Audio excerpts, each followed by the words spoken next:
My Lords, the Noble Baroness Shafik raises some interesting detail points that I hope we can look at in committee.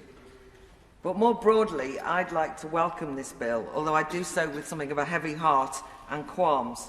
I regret the need for legislation to enforce what should be intrinsic to universities, that is academic freedom, but I've watched with horror as the HE sector has tried to balance free speech against an ever-expanding array of institutionalised values and mandated outcomes over recent years: student satisfaction targets, promotion of equality, diversity and inclusion initiatives, external benchmarking schemes in racial diversity, gender identity, environmental literacy, all that can and do undermine curriculum freedom. And then there's the demands of the REF and the managerial prioritising of employability skills, and on it goes. And in the midst of this, academic freedom can and is squeezed out and deprioritised. And I hope to amend the bill to strengthen the idea that academic freedom is the primary duty of universities. It's what distinguishes universities from think tanks or policy and research NGOs or private companies or tutorial and teaching services. Pursuit of knowledge for its own sake, and to be truly free to explore and challenge ideas without fear or favour, is the point of academic freedom, no ifs or buts, and what makes a university a university. Of course, we do need to be wary of government overreach in the autonomy of universities. We need to be careful of the unintended consequences of a bill, such as the chilling effect on students' right to protest. And I get the irony of the scorn poured on the bill as a device for cancelling cancel culture. More than anything, I don't want the bill's proponents to treat this legislation as a technocratic silver bullet, as though if it's passed all will be well. Beware of legalistic complacency. Many of the most egregious censorious trends are cultural, informal, deep-rooted, and need to be debated and defeated through the battle of ideas.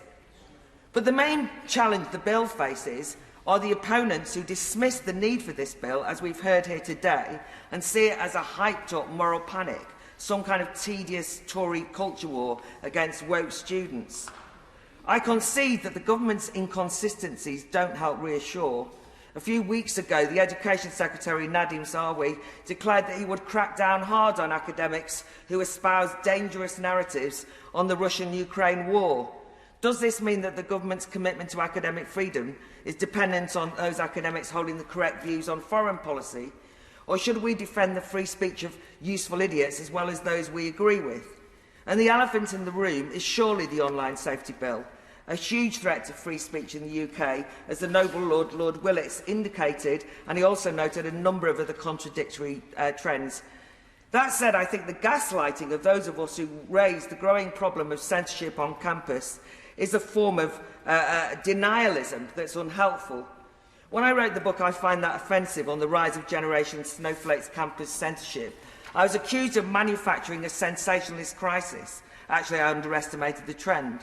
My motives were challenged as raising the alarm. I was treated as rather dodgy. And that's the same as the cheap conspiratorial accusations we've actually heard in this House today, that this bill is driven by some alt-right agenda that's really a disguise for hate and bigotry to gain a voice.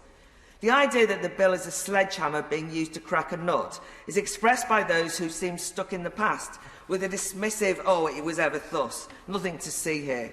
We keep hearing the same evidence from Wonk HE. There are 10,000 events involving external speakers, blah-de-blah, 6 were cancelled. But these no-platform stats miss the important point. Comments from opposition benches here ignore the corrosive rise of self-censorship that the noble Baroness de Souza raised. You don't have to be deplatformed to feel its chill wind. NUS has a guidebook called Managing the Risks Associated with External Speakers. And if you are an external speaker, which I have been many times, you're asked to sign a form promising not to say anything that would make the audience feel uncomfortable. So the message is, watch what you say. Often speakers are cancelled, dismissed or simply warned of the content of speeches on the basis of harm and safety. Be careful. J.S. Mill's harm principle has now been expanded exponentially to include psychological harm, pathologising debate through the prism of therapeutic terms with trigger warnings, post-traumatic stress disorder if you hear the wrong thing and so on. Safe spaces are not protection of physical safety, but safety in terms of protection from dangerous ideas.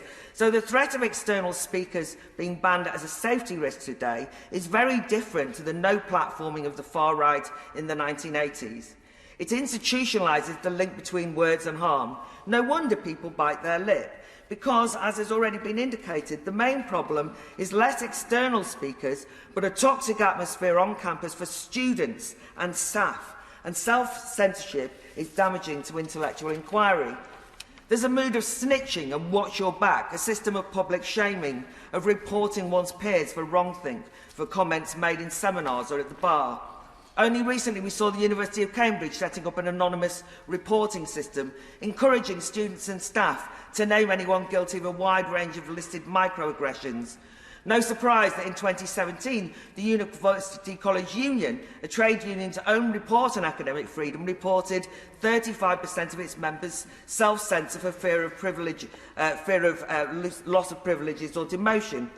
A 2020 Survation poll for ADF found that 29% of students in British universities keep their views hidden when they're at odds with their peers or from their lecturers, that 40% withhold their views on religious or ethical subjects. And God help any Hungarian students studying in the UK who dare to admit that they voted for Orbán if they are at the universities led by people in this House. Apparently that's enough to get you cancelled.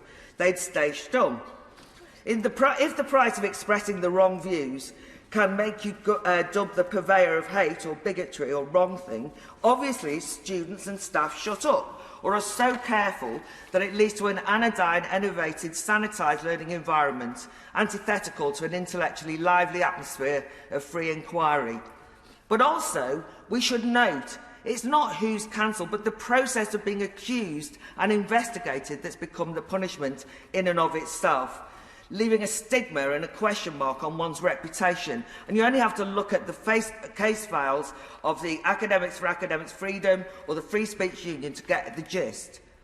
In October 2020, a group of LGBT activists tried to get a porter from Clare College sacked because his role as a Labour councillor, he voted the wrong way on the issue of trans women or women.